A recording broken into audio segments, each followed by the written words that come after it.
Hello future जजेस, कैसे हैं आप सभी लोग। मैं हूं आपका होस्ट मैंने आप सभी लोगों का वेलकम करता हूं अपने यूट्यूब चैनल लीगल ग्लोसी पे। जैसा कि मैंने आप सभी को कहा फ्यूचर जजेस, क्योंकि मुझे उम्मीद है कि आप भविष्य में चल के जज जरूर बनने वाले हैं। और जज बनने के लिए आपको क्या करनी होती है, जुडिशरी की प्रिपरेशन। बट उसके लिए आपके मन में कई सारे क्वेश्चंस आते हैं, तो उन सभी क्वेश्चंस का जवाब आज की इस वीडियो में आपको देने वाला हूं। देखो, आज की इस वीडियो में मैंने 3 कैटेगरी के स्टूडेंट को अलग अलग कैटेगरी में डिवाइड कर दिया है। पहले कैटेगरी वो है जो जुडिशरी की प्रिपरेशन तो कर रहे हैं बट कोर्ट प्रैक्टिस नहीं कर रहे। सेकंड स्टूडेंट वो है जो जुडिशरी की प्रिपरेशन नहीं कर रहे बट कोर्ट प्रैक्टिस कर रहे हैं। एंड थर्ड स्टूडेंट वो है दोस्तों जो कुछ भी नहीं कर रहे, ना कोर्ट प्रैक्टिस ना जुडिशरी की प्रिपरेशन। तो इन तीनों स्टूडेंट की क्या प्रॉब्लम्स आ रही हैं, कैसे इन प्रॉब्लम्स को सॉर्ट आउट करना है, कब से जुडिशरी की प्रिपरेशन स्टार्ट करनी है, कब से कोर्ट प्रैक्टिस स्टार्ट करनी है, तो इन सभी क्वेश्चंस का जवाब मैं आज की इस वीडियो में देने वाला हूं। देखो, ये क्वेश्चन बहुत कॉमन है एंड इस क्वेश्चन के ऊपर कहीं भी आपको कोई गाइडेंस या वीडियो प्रॉपर नहीं मिलने वाली है दोस्तों। तो मैंने सोचा क्यों ना इस प्रॉब्लम का समाधान आपको इस वीडियो के थ्रू दिया जाए। तो चलिए वीडियो को स्टार्ट कर रहा हूं। देखो, आप में से काफी सारे कैंडिडेट वो होंगे जो एब एग्जाम अभी देखे हैं, ऑल इंडिया बार एग्जामिनेशन का। कुछ कैंडिडेट्स वो होंगे जो कोर्ट में ऑलरेडी प्रैक्टिस कर रहे हैं। कुछ स्टूडेंट वो होंगे जो जुडिशरी की कोचिंग ले रहे हैं या लेने की सोच रहे हैं या सेल्फ स्टडी से प्रिपरेशन कर रहे हैं। तो कई सारे स्टूडेंट होंगे। इनफैक्ट कुछ वो होंगे जो यूनिवर्सिटी के एग्जाम में है, अभी यूनिवर्सिटी के एग्जाम दे रहे हैं, एलएलबी बीएलएलबी के। तो उन सभी के लिए वीडियो बहुत ज्यादा इंपॉर्टेंट होने वाली। तो मैं स्टार्ट करता हूं बिना किसी देरी करते। अपनी जो पहली कैटेगरी है कि 1 मिनट में मारकर निकाल लेता हूं, फिर आपको बहुत अच्छे से बताने वाला हूं। देखो, पहली कैटेगरी हमारे पास कौन सी, कि वो स्टूडेंट जो जुडिशरी की प्रिपरेशन कर रहे हैं बट कोर्ट प्रैक्टिस नहीं कर रहे हैं। अब देखो, यहां पे ये जो स्टूडेंट है, इनका सबसे पहला जो डाउट आएगा दोस्तों कि हमें कोचिंग कौन सी करनी है। ठीक, अब देखो कोचिंग कौन सी करनी है, इसमें देखो 3 तरह की चीजें हो जाएंगी। देखो, एक तो जुडिशरी की प्रिपरेशन वो स्टूडेंट होंगे जो ऑलरेडी कोचिंग कर रहे होंगे दोस्तों, वो ऑनलाइन हो या ऑफलाइन हो। दूसरे वो होंगे जो सेल्फ स्टडी कर रहे होंगे। तीसरे स्टूडेंट वो होंगे दोस्तों जो सोच रहे होंगे कि हमें ऑफलाइन कोचिंग ज्वाइन करनी है या ऑनलाइन कोचिंग ज्वाइन करनी है। देखो, ये एक बहुत ही सीरियस, बहुत ही क्रिटिकल क्वेश्चन है एंड इस क्वेश्चन के ऊपर कोई फोकस नहीं करता है, कोई अच्छे से गाइड नहीं कर सकता है, कोई नहीं करता है। बस आपको कई बार अच्छे अच्छे रिकॉर्ड दिखा के बता दिया जाएगा कि आप इस कोचिंग को ज्वाइन कर लें। कोई अपने सेल्फ बिलीव में कह देगा कि आपको ऐसे प्रिपरेशन करनी, ऐसे प्रिपरेशन करनी। तो मैं क्या करूंगा, इसके ऊपर एक डिटेल वीडियो लेके आऊंगा कि आपको कैसे अपनी कोचिंग को फाइंड आउट करना है या आपको सेल्फ स्टडी करनी है, पूरा अपने एक्सपीरियंस के बेस पे आपको बताने वाला हूं। ओके, तो यहाँ पे एक पॉइंट तो हमारा होगा कोचिंग का। ये प्रॉब्लम आप में से तीनों कैटेगरी में आने वाली। ठीक, इसका सॉल्यूशन भी मैं आपको बताऊंगा। देन व्हेन प्रैक्टिस स्टार्ट, कब प्रैक्टिस शुरू करनी चाहिए। एंड इसके साथ मैं कुछ पॉइंट और ले लेता हूं कि प्रैक्टिस क्या जुडिशरी के एग्जाम में हेल्प करेगी या कंप्लीट लॉ सब्जेक्ट। तो देखो, ये जो 4th पॉइंट है, अब आप में से काफी सारे स्टूडेंट ऐसे होंगे दोस्तों जो इस बात से एग्री करेंगे कि जो सोचते हैं यार मैं क्यों ना यार कुछ सब्जेक्ट कंप्लीट कर लेता हूं अच्छे से, मेरे कुछ सब्जेक्ट कंप्लीट हो जाए, फिर मैं कोर्ट प्रैक्टिस करूंगा जाके। ताकि क्या होगा, सीनियर इंप्रेस होगा, वहां पे जो लोग होंगे वो इंप्रेस होंगे, मैं उनसे आगे निकल जाऊंगा। एंड अगर मैंने ऐसा नहीं किया, मुझे कुछ नॉलेज नहीं हुई थ्योरेटिकल, तो वहां पे मेरी इंसल्ट हो जाएगी, बेइज्जती हो जाएगी। तो मैं कैसे क्या करूं। तो देखो, आपका डर जायज है, मैं ये नहीं कर रहा हूं कि आप ये गलत कर रहे हैं। बट कई बार क्या होता है कि आप ये सारे लॉ सब्जेक्ट कंप्लीट करने के बाद में सोचते हैं कि प्रैक्टिस कब स्टार्ट करें। देखो, ये क्वेश्चन कब अराइज होगा, कब आपको प्रैक्टिस स्टार्ट करनी, तब अराइज होगा जब आप इस चक्कर में फंसेंगे कि सभी लॉ सब्जेक्ट मुझे कंप्लीट करने हैं। ओके, इस चीज को याद रखना, आप लोग एग्री करेंगे।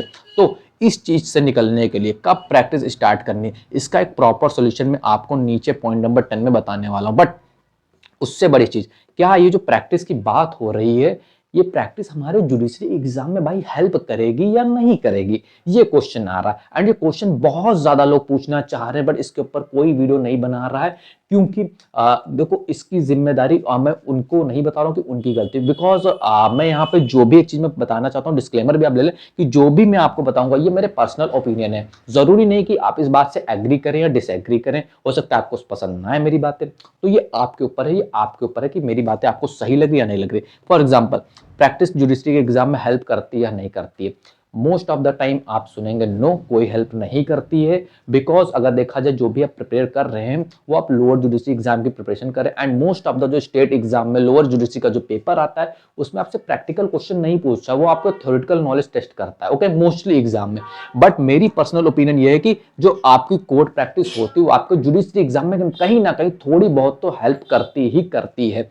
फॉर एग्जाम्पल, मेरा ऐसा मानना है कि जो आप जुडिशरी एग्जाम की प्रिपरेशन कर रहे हैं, साथ में अगर आप कोर्ट प्रैक्टिस करते हैं तो वो कहीं ना कहीं आपके जो आंसर राइटिंग है उसमें रिफ्लेक्ट करेगी, या कहीं ना कहीं आपको जो प्रोसीजरल लॉ है, सीआरपीसी, सीपीसी, उसका जो एग्जाम होगा उसमें आपके रिफ्लेक्ट करेगी। एंड मोस्ट इंपॉर्टेंट जो आपका इंटरव्यू होने वाला, मुझे लगता है पर्सनली इन फ्यूचर, अभी की बात नहीं करो, इन फ्यूचर जो आपके इंटरव्यू होने वाले उसमें भी ये चीज आपकी हेल्प कर सकती है। ऐसा मेरा मानना है, ऐसा मेरी पर्सनल ओपिनियन है। आप लोग एग्री करते हैं, डिसएग्री करते हैं, कमेंट बॉक्स में जरूर बताना। देन इसके बाद प्रैक्टिस कब स्टार्ट करनी वो मैंने बता रखा है, पॉइंट नंबर 10 में बताऊंगा, ठीक। प्रैक्टिकल नॉलेज, अभी जो स्टूडेंट हैं जुडिशरी की प्रिपरेशन कर रहे हैं एंड कोड प्रैक्टिस नहीं कर रहे हैं, देखो इनको थ्योरेटिकल नॉलेज बहुत अच्छे से मालूम होती है। जो प्रिपरेशन कर रहे हैं, भले वो सेल्फ स्टडी कर रहे हैं, कोचिंग कर रहे हो, ऑनलाइन कर रहे हो, ऑफलाइन कर रहे हो, इनके पास कुछ होगी। कुछ स्टूडेंट ऐसे भी होंगे, कहने को तो कोचिंग ज्वाइन कर रखे होंगे, ऑनलाइन या ऑफलाइन, ऑफलाइन के में बहुत ही रेयर केसेस होते हैं, बट जो ऑनलाइन ज्वाइन कर रखे होंगे, कहने को तो जुडिशरी की कोचिंग कर रहे होंगे, बट रियलिटी में वो रेगुलर नहीं होंगे, वो कंसिस्टेंस नहीं होंगे, वो लाइव क्लासेस अटेंड नहीं करते होंगे, बहुत सारी प्रॉब्लम होंगी। तो वो यार बहुत ज्यादा कंफ्यूजन में रहते हैं कि अब क्या करें यार, जुडिशरी का इतना सिलेबस में मेरा पिछड़ गया वो। तो देखो आपकी प्रैक्टिकल नॉलेज भी अधूरी है, सॉरी थ्योरेटिकल नॉलेज भी अधूरी है। अब आप देखो, अगर आप जुडिशरी की प्रिपरेशन कर रहे हैं तो यार एक चीज तो आपको प्रॉमिस करनी होगी अपने आप से कि यार कम से कम मेरी प्रैक्टिकल नॉलेज वीक है लेकिन मेरी थ्योरेटिकल नॉलेज तो मजबूत होनी चाहिए। जब आपकी थ्योरेटिकल नॉलेज मजबूत होगी तब आपका नेक्स्ट स्टेप आएगा कि आपको कैसे जो थ्योरेटिकल नॉलेज है इसको आपको अप्लाई करना है प्रैक्टिकल नॉलेज में। कोर्ट वही है, आप सीआरपी से जो पढ़ रहे हैं उसको कैसे अप्लाई करना है कोर्ट में जाके, ये आपको कोर्ट प्रैक्टिस के दौरान सीखने को मिलता है, ठीक। तो आपकी प्रैक्टिकल नॉलेज की कमी होती है आपके अंदर, जिसके चलते आप में लैक ऑफ स्किल होती है, आपको ड्राफ्टिंग करने में प्रॉब्लम होती है, लीगल रिसर्च में प्रॉब्लम होती है, क्लाइंट मैनेजमेंट में प्रॉब्लम होती है, मैंने ऑलरेडी लिख रखा है। आपके अंदर एक फियर होता है, एक डर होता है, सीनियर का डर होता है कि सीनियर मुझे कैसे ट्रीट करेगा, क्या मुझे सही सीनियर मिलेगा, कोर्ट में लोग मुझे कैसे पहचानेंगे, कैसे जानेंगे। बिकॉज एक चीज बताऊं, क्योंकि फेयर आपके मन में क्यों है, क्योंकि जब आप एलएलबी कर रहे होंगे कि आपके मन में एक अलग ही फिल्म चल रही होगी, एक आप फिल्म की दुनिया में होंगे कि जैसे ही एडवोकेसी मेरी पूरी होती है मैं बढ़िया कोट डाल के आराम से जाऊंगा कोर्ट में और बिल्कुल आराम से जाऊंगा, बिल्कुल जलवे से। बट इन रियलिटी आप अभी तक प्रिपेयर नहीं है कोर्ट में बैठने के लिए, ओके। तो अब ये चीजें हो गई, अब आपको क्या करना होगा, आपको एक रोड मैप बनाने की बहुत जरूरत है। और रोड मैप किस चीज का बनाना है, अब मैं आपके इस क्वेश्चन का जवाब देने वाला हूं कि कब आपको प्रैक्टिस स्टार्ट करनी है। तो देखो आपको एक एग्जाम टाइम आपको पता होना चाहिए। फॉर एग्जाम्पल आपको एटलीस्ट 1 ईयर का 2 ईयर का रोड मैप बनाना होगा। अब इसमें से कुछ स्टूडेंट ऐसे होंगे जो यूनिवर्सिटी एग्जाम दे रहे होंगे, अपने फाइनल ईयर में होंगे, वो जुडिशरी की प्रिपरेशन कर रहे होंगे। तो देखो आप लोगों को क्या देखना है, आपके ये आपके ऊपर पूरा पूरा ये आपके ऊपर डिपेंड करा कि आपको इसको कैसे ले रहे हैं। देखो आपको एक टाइम डिसाइड करना है, एग्जाम टाइम। फॉर एग्जांपल पहला स्टेप आपका क्या होने वाला है रोड मैप के लिए, कि आपको ये पता होना चाहिए कि आपको कौन कौन से स्टेट जुडिशरी को टारगेट करना है, किस स्टेट में आपको जुडिशरी का एग्जाम देना है, पॉइंट नंबर 1। पॉइंट नंबर 2, आपको ये पता होना चाहिए कि उसकी नोटिफिकेशन कब आने वाली है, पॉइंट नंबर 2। पॉइंट नंबर 3 कि आप कब एलिजिबल होंगे उस एग्जाम को देने के लिए, ठीक। तो इन 3 चीजों पे आपको एक रोड मैप बनाना होगा। एंड फुल रोड मैप कैसे बनाना वो भी मैं बताऊंगा। देखो 3 चीजें मैंने अभी आपको मोटे मोटे तौर पे बता दी हैं, ठीक। तो अब यहाँ पे देखो फॉर एग्जांपल आपका जो एग्जाम है, हाँ, वो 2 साल या 2 साल से ज्यादा का समय आपके पास है एलिजिबल होने के लिए, प्रिपरेशन करने के लिए, नोटिफिकेशन आने के लिए। तब आप उस केस में क्या कर सकते हैं, मेरी पर्सनल ओपिनियन है कि आप कोर्ट प्रैक्टिस स्टार्ट कर सकते हैं, ओके। लेकिन यहाँ पे कुछ 1 ईयर वाले होंगे जिनको इतना मालूम है कि वो एटलीस्ट 6 मंथ में एलिजिबल हो जाएंगे, 6 मंथ में नोटिफिकेशन आ जाएगी, एंड कुल मिलाकर मैं चल रहा हूँ 1 साल, 1 ईयर का टाइम इनके पास है, हाँ। तो वो क्या कर सकते हैं स्टूडेंट, वो एक काम कर सकते हैं कि हाँ वो अवॉइड कर सकते हैं कोर्ट प्रैक्टिस। बट मैं अभी भी कहूंगा कि आप पूरी तरीके से ना जाएं तो किसी सीनियर के टच में रहें, या कभी कभी कोर्ट जाए, यानी कोर्ट का कुछ ना कुछ आपको पता होना चाहिए। मुझे ऐसा लगता है कि प्रैक्टिकल नॉलेज होनी थोड़ी बहुत तो जरूरी है दोस्तों, भले आप 1 महीने जाएं 2 महीने जाए, थोड़ा बहुत तो सीख लें दोस्तों। अभी मैं नहीं कह रहा हूं कि बिल्कुल ही इसके ऊपर फोकस हो जाए। एक चीज याद रखना दोस्तों, ये जो जुडिशरी की प्रिपरेशन कर रहे हैं वो ऑफलाइन कोचिंग से कर रहे हो, ऑनलाइन कोचिंग से कर रहे हो, सेल्फ स्टडी से कर रहे हो, जो सीरियस स्टडी कर रहे होंगे उनसे मैं जरूर कहूंगा कि अगर आप कोर्ट जाए तो इस चक्कर में ना जाए। ये बहुत बड़ी चीज मैं बताने जा रहा हूं कि इस चक्कर में नहीं जाना कि आपको रुपए कमाने, आपको रुपए कमाने के लिए जाना है, ठीक। इस चक्कर में आपको कोर्ट नहीं जाना है, निराशा हाथ आएगी, ठीक। दूसरी चीज, आप वहां पे जाएंगे, आपका मोटिव क्या होगा, आपको प्रोसीजर सीखना है, कोर्ट फंक्शन कैसे करती है वो सीखना है, स्किल सीखनी है। स्किल पे ज्यादा फोकस मैं नहीं कहूंगा अभी डालना है, बट हाँ क्लाइंट मैनेजमेंट सीखना है, अपने अंदर का डर खत्म करना है।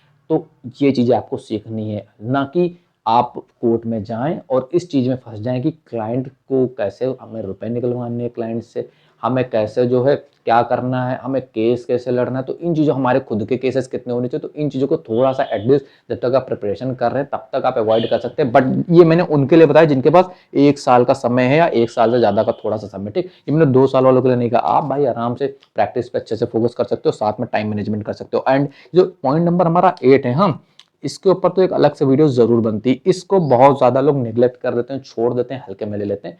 बिना टाइम मैनेजमेंट के ना आप जज बन सकते हैं अच्छे और ना ही आप एक एडवोकेट बन सकते हैं, ठीक? मैं छोटी सी बात कहूँगा, बिना टाइम मैनेजमेंट के एंड बिना रोड मैप बनाए आप कुछ नहीं बन सकते, ओके? तो इस चीज़ को आप लोग ज़रूर याद रखना। नाउ अब हमारे पास आते हैं, अभी मैं इनके लिए कुछ टिप्स बताऊंगा, ओके? अब हमारे पास जो दूसरे कैटेगरी के स्टूडेंट आते हैं वो कौन से होते हैं? वो जुडिशरी की प्रिपरेशन नहीं कर रहे होते हैं, वो कोर्ट प्रैक्टिस कर रहे होते हैं। अब इनमें भी कुछ टाइप्स के स्टूडेंट आ जाएंगे, कुछ टाइप के एडवोकेट्स भी आ जाएंगे, मुझसे सीनियर भी आ जाएंगे। तो देखो इसमें से देखो एक एडवोकेट्स वो होंगे जो चाहते होंगे कि मुझे जुडिशरी का एग्जाम देना है, वो बहुत ज्यादा अंदर से सीरियस होंगे, ठीक? दूसरे वो होंगे जो चाहते होंगे कि यार अब कोर्ट प्रैक्टिस तो कर ही रहे हैं, चलो करके देख लेते हैं यार क्या होता है, एक बार तो ट्राई बनता है जुडिशरी का एग्जाम। एंड तीसरे वो होंगे जो ये सोच रहे होंगे कि क्या मुझे जुडिशरी की प्रिपरेशन करनी चाहिए या नहीं करनी चाहिए। तो देखो सबसे पहला जवाब मैं इन्हीं को देने वाला हूँ कि जो लोग ये सोच रहे हैं कोर्ट प्रैक्टिस करते हुए कि क्या उन्हें जुडिशरी की प्रिपरेशन करनी चाहिए या नहीं करनी चाहिए, तो आपको जरूर करनी चाहिए। मैं सभी से कहूंगा कि एटलीस्ट एक बार तो आप बिल्कुल सीरियस होकर करना, अगर करना, दिखावा नहीं करना है, किसी को दिखाना नहीं है, ठीक? सीरियस होकर आप करना जुडिशरी की प्रिपरेशन। एंड मैं बता रहा हूं दोस्तों, आपको बहुत हेल्प मिलने वाली एज एन एडवोकेट भी। क्यों? देखो हमारे कानून में क्या, हमारे कोर्ट में क्या, एक बार एंड बेंच का रिलेशन होता है। फॉर एग्जाम्पल आप एडवोकेट है, ठीक? आपको एक चीज की नॉलेज है बट आपको भी बेंच की नॉलेज नहीं है ना, बार की नॉलेज है, बेंच की नॉलेज नहीं है ना। आप एज एन एडवोकेट आप किसको रिप्रेजेंट करेंगे? अपने क्लाइंट को किसके थ्रू, किसके सामने रिप्रेजेंट करेंगे? एक जज के सामने रिप्रेजेंट करेंगे ना। तो यार ये जज बना है, कुछ तो इसके अंदर होगा ना, कुछ तो होगा। तो आप इसके सामने बहस कर रहे हैं हम, तो अगर आपने इसके लेवल की पढ़ाई कर रखी होगी तो आपके लिए थोड़ी तो चीजें आसान हो जाएंगी। सेम यहीं पे मैं जज के लिए कहूंगा जो जुडिशरी की प्रिपरेशन करे, कोर्ट प्रैक्टिस नहीं कर रहे हैं। आप अगर कोर्ट प्रैक्टिस करेंगे तो आपको भी सामने वाले एडवोकेट के बारे में कुछ ना कुछ तो पता होगा। अब आप मान लीजिए जज बन जाएंगे, आपको कुछ पता नहीं होगा, तो ये भी प्रॉब्लम है। तभी मैं कह रहा हूँ court practice plus judiciary preparation दोनों ही इंपॉर्टेंट है। कैसे करनी वो मैं बताऊंगा। अब यहाँ पे एक क्वेश्चन यहाँ पे आ जाता है, पहले मैं वो बता देता हूँ। दूसरे तरह के लोग होंगे कि यार चलो साथ में करके देख लेते हैं, इनका भी जवाब मिल गया। तीसरे स्टूडेंट वो होंगे जो बहुत ज्यादा सीरियस होंगे दोस्तों कि मुझे करनी ही करनी है बट मुझे टाइम नहीं मिल पा रहा है। अब जो जिनको करनी है बहुत ज्यादा सीरियस है एंड जो भी अब इस वीडियो को देखने के बाद हो सकता है सीरियस हो गए हो, उनके मन में सेकंड क्वेश्चन आएगा, कोचिंग कब से करनी है, कहाँ करनी है, सेल्फ स्टडी करनी है, ऑनलाइन ज्वाइन करनी है, ऑफलाइन ज्वाइन करनी, कैसे करनी है। तो देखो एक चीज मैं क्लियर कर दे रहा हूँ कि इसके ऊपर मैं तो बहुत अलग से वीडियो लेके आने वाला हूँ कोचिंग के ऊपर, क्योंकि ये एक बहुत ही बड़ा टॉपिक है। इसको मैं यहाँ पे पूरा नहीं डिस्कस कर सकता हूँ, बट हाँ इसके ऊपर मैं अलग से वीडियो लाऊंगा, ठीक? देन इसके बाद एक क्वेश्चन आएगा कि हम प्रैक्टिस लीव कर दें, यानी प्रैक्टिस छोड़ के प्रैक्टिस स्टार्ट करें या ना छोड़े, ऐसे स्टार्ट करें। तो देखो ये पूरा का पूरा आपके ऊपर डिपेंड करने वाला है, ओके? ये आपके ऊपर डिपेंड करने वाला है। देखो यहाँ पे दो तीन चीजें होंगी। देखो फॉर एग्जांपल मान लीजिए अभी आपके कुछ केसेस चल रहे हैं, ठीक? आप कोई केस में हियरिंग में है दोस्तों, आपके पास काफी सारे पेंडिंग केसेस पड़े हुए हैं, तो ये आपके ऊपर मैनेज करना होगा, ओके? सेकंड थिंग दोस्तों कि आप ये देख सकते हैं दोस्तों प्रैक्टिस लीव करने के लिए मामले में कि आप टाइम कब है, ये भी एक चीज इंपॉर्टेंट है, टाइम। मान लीजिए आप में से कुछ स्टूडेंट ऐसे हैं, कुछ एडवोकेट्स ऐसे हैं जो टारगेट कर रहे हैं अपना 1 ईयर में प्रैक्टिस करने के लिए, ठीक? 1 ईयर में वो अपनी प्रिपरेशन कर लेंगे, कंप्लीट कर लेंगे, उसके बाद एग्जाम देंगे। तो वो क्या कर सकते हैं अभी शुरुआत में अपना टाइम मैनेजमेंट, यार देखो कोर्ट प्रैक्टिस जाते हो, मैं मान के चल रहा हूँ कहीं बाहर रह रहे हो, ठीक? आप अपने स्टेट में नहीं रहो, अलग अकेले रह रहे हो, तो आप सुबह 8 बजे से मैं रात के 8 बजे तक मान के चल रहा हूँ आप फ्री नहीं रहते होंगे, ठीक? मैं एटलीस्ट ये उम्मीद करके चल रहा हूँ कि अभी से ही अगर आप सुबह 2 घंटे सुबह एंड शाम को 1-2 घंटे शाम को 3 से 4 घंटे की प्रिपरेशन अगर आप अभी स्टार्ट कर दें तो आपके लिए बहुत ज्यादा हेल्पफुल होने वाला है। 3 से 4 घंटे बस अभी से, अगर आपके पास 1 से 2 साल का समय है अभी, ठीक? आप अपने आप को मान के चल लें। बाकी अगर आपके पास समय कम है, 6 महीने का समय है, बहुत ही कम समय है, तब आप लीव कर सकते हैं, डेफिनेटली लीव कर सकते हैं। आप सिर्फ अपनी पढ़ाई पे फोकस कर सकते हैं, ठीक? तो यहाँ पे मैंने इसलिए पॉइंट नंबर 6 आप देख सकते हैं एग्जाम टाइम की बात मैंने की थी। थ्योरेटिकल ज्ञान, पॉइंट नंबर 4 देखो थ्योरेटिकल नॉलेज। अब मैं ये कहने वाला नहीं हूँ कि एडवोकेट्स को थ्योरेटिकल नॉलेज नहीं होती, भाई बहुत अच्छी होती है, ऐसा कुछ नहीं है, सब मिथ है। लोग कहते हैं कि प्रैक्टिकल नॉलेज सिर्फ होती है, थ्योरेटिकल नॉलेज नहीं, ऐसा कुछ नहीं, उनके पास सारी नॉलेज होती है क्योंकि वो कोर्ट प्रैक्टिस कर रहे हैं, ऐसा ये सब मिथ है। बट हाँ, इनकी प्रॉब्लम कहाँ पे आती है, इनको ये नहीं पता है कि आंसर राइटिंग में इनको प्रॉब्लम आएगी दोस्तों, इनको रिवीजन में प्रॉब्लम आएगी, इनको सेक्शंस को हो सकता है याद करने में प्रॉब्लम आए, इनको हो सकता है केसेस लॉस को याद करने में सब थोड़ी सी प्रॉब्लम है। तो इन चीज़ों पे जो कॉमन प्रॉब्लम्स हैं, जो इनमें जो इनका स्ट्रांग जोन है वो इनका वीक जोन, और जो इनका स्ट्रांग जोन है वो इनका वीक जोन है। तो आप एक दूसरे से भी कनेक्ट कर सकते हैं कि आपको क्या प्रॉब्लम है, आपको क्या प्रॉब्लम है। तो ये भी एक तरह से एक सॉल्यूशन है दोस्तों, आप देख सकते हैं दोस्तों, मैंने ये सोचा नहीं था बट मेरे माइंड में अभी के क्वेश्चन आया। तो इनकी जो प्रॉब्लम है वो आपकी ताकत है, और जो इनकी जो ताकत है वो आपकी प्रॉब्लम है। ओके, तो इन चीज़ों पे हमें फोकस करना होगा। अब इनको कब स्टार्ट करनी यूजीसी की प्रिपरेशन मैं आपको बता चुका हूँ, बट मैं फिर से इन शॉर्ट बताने वाला हूँ कि आपको टाइम देखना होगा, रोड मैप बनाना होगा। रोड मैप क्या बनाना होगा कि सबसे पहले आपको ये देखना होगा कि क्या आप किसी क्लाइंट को रिप्रेजेंट कर रहे हैं, केसेस हैं या नहीं है। सेकेंड थिंग, आप कितना सीरियस हैं। थर्ड थिंग, कोचिंग का क्या है। फोर्थ थिंग, आपका टाइम, आपको एग्जाम कब देना है, सबसे इंपॉर्टेंट आपको एग्जाम कब देना है, 6 महीने बाद, 1 साल बाद, 2 साल बाद। इस चीज के ऊपर बहुत ज्यादा चीजें डिपेंड करती हैं। कम समय है तो पूरा का पूरा फोकस कर दीजिए जुडिशरी एग्जाम के ऊपर।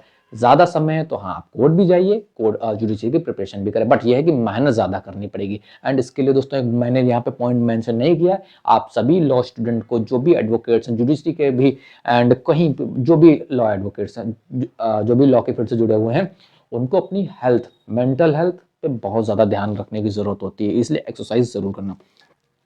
नाउ अब यहाँ पे आपको रोड मैप बनाना है 6 मंथ का। एटलीस्ट मैं हर एक एडवोकेट को सजेस्ट करूंगा कि वो अपना 6 महीने का रोड मैप बना के चले। मैं नहीं कहूंगा कि 1 साल 12 महीने या 2 साल का बना के चलो, मैं कहूंगा मिनिमम 6 मंथ का आप रोड मैप बना के चलें। एंड यहाँ पे जुडिशरी वालों को कहूंगा मिनिमम 1 ईयर का आप बना के चलें रोड मैप, ठीक। तो ये सारी चीजें हो गई। अब यहाँ पे अभी देखो मैं इनसे रिलेटेड भी कुछ चीजें और बताने वाला हूँ, ठीक।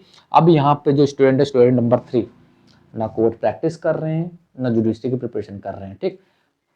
इनमें क्या इनकी गलती है? मुझे लगता है बिल्कुल भी इनकी कोई भी फॉल्ट नहीं है, इनमें इनकी कोई भी गलती नहीं, बिकॉज इनके पास लैक ऑफ गाइडेंस है। इनको कोई गाइड करने वाला नहीं, इनको कोई बताने वाला नहीं कि कब से आपको क्या करना होगा। ये अभी मौज मस्ती में जिंदगी जी रहे हैं। इनको लगता है कि लॉ का एग्जाम बस उतना ही है कि हमें जानना है, कॉपी भर के आ जाना यूनिवर्सिटी में, दैट्स इट।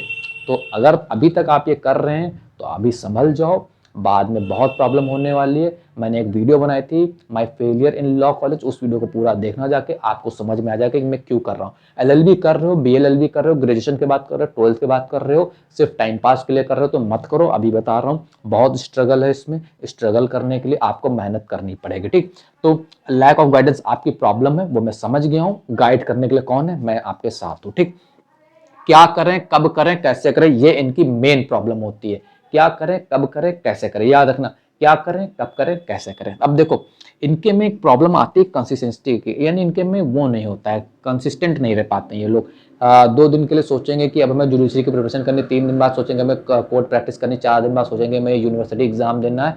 तो बहुत सारे माइंड में थॉट्स प्रोसेस आते हैं। तो देखो इनके लिए एक प्लानिंग होगी, स्ट्रेटेजी होगी। मैं अभी सिर्फ प्रॉब्लम शेयर कर रहा हूँ। थर्ड होगी, इनके डिसीजन मेकिंग में बहुत ज्यादा प्रॉब्लम होती है, इनको डिसीजन लेने में बहुत प्रॉब्लम होती है। एंड अगर आप जुडिशरी का एग्जाम दे रहे हैं तो इस चीज के ऊपर तो आपको बहुत अच्छा सा फोकस करना होगा। एंड ये प्रॉब्लम क्यों होती है? लैक ऑफ नॉलेज, एंड आप अपने आप को प्रैक्टिकली किसी के सामने प्रेजेंट नहीं कर रहे हैं, रिप्रेजेंट नहीं कर रहे हैं, तभी आपके डिसीजन मेकिंग में प्रॉब्लम होती है। आप लोगों से मिल नहीं रहे हैं, अपनी फील्ड से मिल रहे हैं बट आप अपनी फील्ड से रिलेटेड लोगों से नहीं मिल रहे हैं। कोशिश करिए दोस्तों, आप लोग नेटवर्क बनाएं। आप अपने नेटवर्क किन लोगों के साथ बनाएं? अपने नेटवर्क जो लॉ की फील्ड से रिलेटेड है, अभी से नेटवर्क बनाना स्टार्ट करें, ओके। क्योंकि मैंने यहाँ पे आपके लिए स्पेशल पॉइंट मेंशन कर रखा है, 7th वाला, नेटवर्क बनाना। आपको नेटवर्क पे फोकस करना है, लॉ का नेटवर्क होना चाहिए आपके पास। अगर 2 से 3 साल का समय है एलएलबी में, ज्यादा से ज्यादा समय, जितना ज्यादा नेटवर्क बनाएंगे लॉ की फील्ड में, उतना ज्यादा आपकी हेल्प होने वाली है। फिर आप फर्स्ट जनरेशन हो, सेकंड जनरेशन हो, थर्ड जनरेशन हो, ओके। मोस्टली इस कैटेगरी में जो स्टूडेंट बिलोंग करेंगे वो फर्स्ट जनरेशन वाले ही होंगे 95%, ओके। तो आपको नेटवर्क जरूर बना के चलना है, नेटवर्क के बिना आप सर्वाइव नहीं कर सकते एज एन एडवोकेट। देन हमारे जो स्किल्स हैं, आपको स्किल्स पे बहुत फोकस करना होगा। आप क्या कर सकते हैं, आप यूनिवर्सिटी एग्जाम दे रहे हैं, नो इशू, आप यूनिवर्सिटी एग्जाम दे, पासिंग के लिए देखो कोई इशू नहीं है। बट अगर आप साथ में स्किल डेवलप नहीं कर रहे हैं, लीगल रिसर्च के बारे में नहीं पढ़ रहे, लीगल ड्राफ्टिंग क्या होती है उसके बारे में नहीं पढ़ रहे हैं, कैसे करनी ये नहीं पता आपको, तो ये सारी चीज़ तो आपको सीखनी होगी, कॉमन होगी, किस फील्ड में आपको एडवोकेसी करनी है, आपको कॉर्पोरेट में जाना है, क्रिमिनल में जाना है, सिविल में जाना है, उसके बारे में आप पढ़ें, तो ये सारी चीज़ें आपको करनी होंगी। मोस्ट इंपॉर्टेंट थिंग दोस्तों, इनके लिए भी एक पॉइंट आता है जो मैंने अभी तक लीव आउट कर रखा है, कोचिंग एंड प्रैक्टिस। तो देखो अभी अगर आप इस कैटेगरी में बिलोंग करते हो, आपके पास अच्छा समय, तो सबसे पहले आप क्या करेंगे, प्रैक्टिस स्टार्ट करेंगे कोर्ट में। ठीक, काफी सारे लोग कहते हैं यार कि यार अभी आप पढ़ रहे हो, पढ़ लो, ठीक है, होगा होगा। मेरा ऐसा मानना है भाई, स्टार्ट करो प्रैक्टिस, बस स्टार्ट कर दो, अभी समय प्रैक्टिस स्टार्ट कर दो। ये नहीं कह रहा हूँ कि यार रोज जाओ समय, लेकिन मेरा मानना है कि अगर आप कोर्ट जा रहे हो तो एथिक्स के साथ जाएं, डिसिप्लिन में जाएं, अपना टाइम अगर आपके पास है तो आप कोर्ट में जरूर टाइम स्पेंड करें अपना। ठीक, आपको कोर्ट प्रैक्टिस स्टार्ट करनी चाहिए, मेरा अभी से मानना है। ठीक, एंड अब तो यार न्यू ईयर आ गया, नया साल आ गया, इससे अच्छी क्या बात होगी, अभी से स्टार्ट कर दूं। साथ में कोचिंग का क्या है, तो देखो प्रैक्टिस अभी नई नई स्टार्ट करे हो ना, तो तुरंत कोचिंग में जल्दबाजी मत करना, अभी थोड़ा प्रैक्टिस कर रहे हो, 1 से 2 मंथ रुक जाओ, 2 से 3 मंथ रुक जाओ, प्रैक्टिस कर लो, उसके बाद डिसाइड करना कि कौन सी कोचिंग करनी, कैसे करनी, सेल्फ करनी है, ऑफलाइन करनी, ऑनलाइन करनी है, तो ये थोड़ा सा रुक जाओ, उसके बाद करना। एंड वैसे भी मैं भी इसके ऊपर वीडियो लाने वाला हूँ, आपकी हेल्प हो जाएगी। स्किल की बात हो चुकी, नेटवर्क की बात हो चुकी। अब इसमें एक एग्जांपल आता है कि यूनिवर्सिटी एग्जाम में भाई चल रहे हैं, फर्स्ट सेमेस्टर में हूँ, सेकंड में हूँ, थर्ड में हूँ, फोर्थ में हूँ, फिफ्थ में हूँ, सिक्स्थ में हूँ, सेवंथ में हूँ, एट्थ में हूँ, इसके साथ में जुडिशरी की प्रिपरेशन कैसे करूं मैं, ये बताओ। तो देखो सिंपल सी चीज है, जो मैंने बताया, हर एक लॉ स्टूडेंट को, हर एक जुडिशरी स्टूडेंट को, हर एक एडवोकेट को दो चीजें करनी है, एक टाइम मैनेजमेंट और दूसरा रोड मैप। आपको अपने 1 ईयर या 2 ईयर का या आफ्टर एलएलबी का रोड मैप बना के रख लेना होगा, ताकि आप इस सिचुएशन में ना पड़े जो ये दो स्टूडेंट इस सिचुएशन में। आपके पास प्लस पॉइंट है कि आप अभी एलएलबी कर रहे हैं, या इसमें से कुछ स्टूडेंट ऐसे भी होंगे दोस्तों, मुझे लगता है 5 to 10% जिन्होंने एलएलबी कंप्लीट कर ली होगी, बट वो लॉ से रिलेटेड जॉब्स नहीं कर रहे होंगे, अदर जॉब्स कर रहे होंगे। ओके, उनके मन में थॉट्स होगा कि वो एलएलबी, वो जुडिशरी की प्रिपरेशन करना चाहिए उनको। ठीक, तो आप थोड़ा सा कोर्ट प्रैक्टिस स्टार्ट करें। बट अगर आप जॉब कर रहे हैं, आप कोर्ट प्रैक्टिस नहीं कर सकते, इसमें भी आप फॉल्स हो सकते हैं। ठीक, तो आपको कोचिंग का बाद में आपको सोचना, पहले आपको प्रैक्टिस करनी है। ठीक, हाँ, हालांकि आप जॉब कर रहे हैं कोई, तो आप इस फील्ड में बिलोंग कर सकते हैं। ठीक, अब इसके बाद हमारे बात आती है यूनिवर्सिटी एग्जाम, जो मैं बताने वाला था, सॉरी। हम तो देखो इसमें आपको क्या करना है, जो भी आपका यूनिवर्सिटी का एग्जाम होने वाला 5th सेमेस्टर, 6th सेमेस्टर, उसमें आपको उन सब्जेक्ट पे ज्यादा फोकस करना है जिन स्टेट की जुडिशरी एग्जाम की प्रिपरेशन आप कर रहे हैं, उसमें वो सब्जेक्ट आने वाले हैं। ठीक, उनके टॉपिक जो बहुत इंपॉर्टेंट टॉपिक्स हैं, आपको उनको बहुत अच्छे से पढ़ना है। आपको क्या करना है यार, यूनिवर्सिटी का प्रीवियस क्वेश्चन पेपर देखना, देख लो, बहुत अच्छी बात होगी, यूनिवर्सिटी में पास होंगे तभी तो आगे बढ़ेंगे, वो आपकी प्रायोरिटी है, मैं उसको नहीं कर रहा हूं कि वो प्रायोरिटी रही, बट आपको साथ में क्या करना, जो जुडिशरी एग्जाम है, जो भी जिस स्टेट का भी आपको देना, उसके जो प्रीवियस ईयर के क्वेश्चन पेपर, मेंस के, प्री के नहीं, आप लोग क्या करते हैं, हमेशा प्री की स्टार्ट कर देते हैं प्रिपरेशन, मेंस के जो पेपर है उसमें निकालें कौन से टॉपिक आपके सब्जेक्ट से ज्यादा आ रहे हैं, तो उन सब्जेक्ट को, उन टॉपिक्स को आपको बहुत अच्छे से पढ़ना है, बहुत अच्छे से नॉलेज गेन कर लेनी होगी उनके बारे में, ताकि कोई पूछे तुरंत जवाब देना होगा। ठीक, तो इससे आपकी जुडिशरी की प्रिपरेशन साथ साथ में होती रहेगी। देखो ये वो चीजें जो मुझे किसी ने नहीं बताई थी, मैंने यहाँ पे एलएलबी कंप्लीट करने के बाद मुझे सारी चीज पता चली है, एंड खुद से पता चली, तो मैं आपके साथ शेयर कर रहा हूँ। ठीक, तो अगर वीडियो अभी तक पसंद आ रही हो, मेरे एफर्ट आपको अच्छे लग रहे हैं, तो चैनल को सब्सक्राइब कर लो यार, वीडियो लाइक करना, एंड कमेंट बॉक्स में शेयर कर देना कि आपको अभी तक वीडियो कैसी लगी। ठीक, एंड टेलीग्राम चैनल @legal से ज्वाइन कर लेना, वहाँ पे फ्री रिसोर्सेज जो भी होगा जुडिशरी से रिलेटेड, जो भी आपके एग्जाम से रिलेटेड होगा, वो मैं वहाँ पे शेयर कर देता हूँ, लिंक आपको डिस्क्रिप्शन कमेंट बॉक्स में मिल जाएगी। तो ये चीज भी आपका पॉइंट नंबर 8। 9 है आपका कॉन्फिडेंस का, जो मैंने आपको ऑलरेडी डिस्कस कर लिया कि आपके अंदर कॉन्फिडेंस की कमी होती है, क्योंकि आपके अंदर नॉलेज की कमी होती है, इसलिए आपके अंदर कॉन्फिडेंस की कमी होती है, और इसीलिए आपकी डिसीजन मेकिंग सही नहीं होती। देखो आपके पास नॉलेज होगी, आपके पास एक प्रॉपर सब्जेक्ट, देखो बात करने के लिए क्या होता है, ये डिसीजन मेकिंग, कॉन्फिडेंस, ये है क्या। फॉर एग्जाम्पल आप मेरे से बात कर रहे हैं, आप किसी सीनियर या किसी भी आप अपने फ्रेंड से बात कर रहे हैं, वो दिल्ली में एलएलबी कर रहा था, आप यहाँ पे कानपुर में कर रहे हैं। ठीक, अब वो दिल्ली में एलएलबी कर रहा है, ठीक, उसके बाद भाई किसी एनएलयू से बात कर रहा है, ठीक, तो क्या होगा, वो यानी बहुत शार्प तरह से आपसे बात करेगा आके। ठीक, आपके अंदर क्या होगा कि वो कॉन्स्टिट्यूशन पे, आप लोग मान के चलिए आपकी कोई बात हो रही है, ठीक, कॉन्स्टिट्यूशन के सब्जेक्ट पे, अब आप क्या करेंगे, आप में से काफी सारे लोग होंगे जो टीवी डिबेट्स में देखते हैं, उन चीजों पे बात करेंगे जाके, नहीं ये नहीं करना ना, आप इन बारे में बात करेंगे, तो वो कहेगा कि नहीं ऐसा तो नहीं है, वो वहां पे आपको पकड़ लेगा, वहां पे कोई आपका कुछ भी गलत पॉइंट निकाल लेगा वहां पे, तो आपके अंदर क्या आएगी कि आपके अंदर लैक ऑफ नॉलेज आ जाएगी। लैक ऑफ नॉलेज होगी तो आप अगली बार से क्या सोचेंगे कि यार देखो इस बंदे को नॉलेज बहुत ज्यादा है, मुझे नॉलेज नहीं, तो इससे चाहिए कि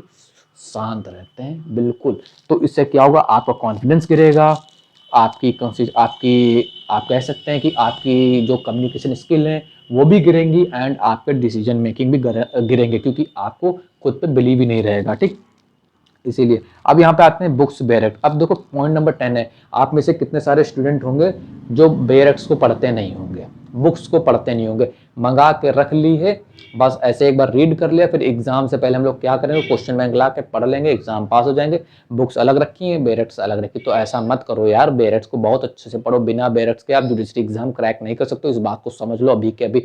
जो लोग बेरेक्ट को अवॉइड कर रहे हैं उनसे मैं कहना चाहता हूँ कि आप किसी भी फील्ड से हो, बेरेक्ट के बिना जुडिशरी का एग्जाम क्रैक नहीं हो सकता, इतना याद रखना। बेरेक्ट बहुत जरूरी है, जुडिशरी का हो या एपीओ का कोई भी एग्जाम हो, बेरेक्ट बहुत ज्यादा नेसेसरी है। तो इन शॉर्ट दोस्तों, मैंने आपसे मोटे मोटे तौर पे जो भी आपको बताना था मैंने आपको बताया। अब मैं एक बार छोटी सी चीज आपको बता देना चाहता हूँ कि आप इस कैटेगरी में बिलोंग करते हो, इस कैटेगरी में बिलोंग करते हो या इस कैटेगरी में बिलोंग करते हो।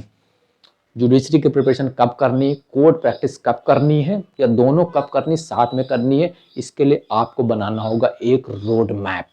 रोड मैप कैसा बनाना होगा, आपको पहले सबसे पहले डिसाइड करना होगा किस स्टेट का एग्जाम देना है, क्या मेरे कोई केसेस हैं, क्या नहीं हैं, कब एग्जाम होना है, किस स्टेट का एग्जाम देना, कितना टाइम मेरे पास बचा है, कितने सिलेबस मैंने कंप्लीट कर ले, कितने सब्जेक्ट मेरे पेंडिंग है, किन चीजों में मेरी कमी है, किन चीजों को मुझे सुधारना, बहुत सारी चीजें होती हैं। इन सभी चीजों पे आपको फोकस करना होगा एंड अपना एक प्रॉपर रोड मैप आपको बनाना ही है। आज के आज रोड मैप बनाए। एंड आपको अगर प्रॉब्लम आ रही रोड मैप बनाने में तो आप कमेंट कर सकते हैं, मैं उसके ऊपर भी एक अलग वीडियो लाके आपको बता दूंगा कि कैसे आपको रोड मैप प्रिपेयर करना है अपनी जुडिशरी एग्जाम के लिए, अपनी कोर्ट प्रैक्टिस के लिए। ओके गाइज, तो आई होप दोस्तों आप सभी को ये वीडियो बहुत पसंद आई होगी। दोस्तों वीडियो अगर पसंद आई तो दोस्तों चैनल सब्सक्राइब जरूर कर लेना, क्योंकि लीगल ग्लोसरी ऐसा चैनल है जहां पे आपको बिल्कुल रियल इंफॉर्मेशन मिलती है, बिल्कुल रियल प्रैक्टिकल नॉलेज में आपको देता हूं, शेयर करता हूं, जो कि आपके बेनिफिट में होगी, जो आपसे कोई शेयर नहीं करता है। ओके, तो चलिए दोस्तों आज की वीडियो को मैं यहीं पे एंड कर रहा हूं। दोस्तों कमेंट बॉक्स में जरूर बताना आपको वीडियो कैसी लगी। थैंक यू सो मच दोस्तों, वीडियो देखने के लिए बहुत बहुत धन्यवाद।